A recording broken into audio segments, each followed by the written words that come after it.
Hey, Congress is working to find hard evidence of alien life, and they're promising transparency to the public. So why was this week's House Oversight Committee hearing with NASA behind closed doors and shut off to the media? Well, several people on social media posed that very question. Congressman Tim Burchett says he was disappointed and suspicious of some of NASA's answers. Take a listen. Everything is available from NASA. They have no secret stuff. And then we said, well, wait a minute. You mean, the satellites still? And they kept saying, no, everything's open, as far as they knew, as far as they knew. Well, let's bring in Nick Pope, former UK Minister of Defense, working for the Ministry of Defense. Nick, you and I have talked about this before. We've touched on this before. The public is upset. The meeting was closed. Congressman Tim Burchett of Tennessee, who is leading the House Oversight Committee, is frustrated. Is NASA sending mixed messages? They are, yes. I mean, I have a lot of sympathy for NASA on this. I think they're trying to do the right thing, but they've had a couple of missteps over the last few days.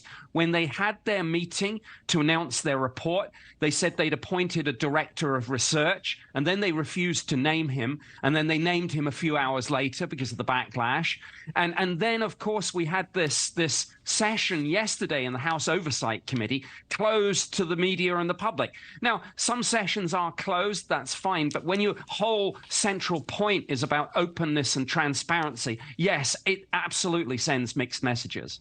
One of the things I think the problem is, you touched on this, is that either you are going to be clear and transparent from the beginning or say nothing at all. I think it's the back and forth that has so many people frustrated. NASA says it only deals with unclassified data so they can be transparent to the public. Does NASA likely have that data that they just don't want to make public? Well, I think they do have some, and they certainly have access to it because they now are working quite closely with the Pentagon's AARO unit, All Domain Anomaly Resolution Office, who has the lead on this.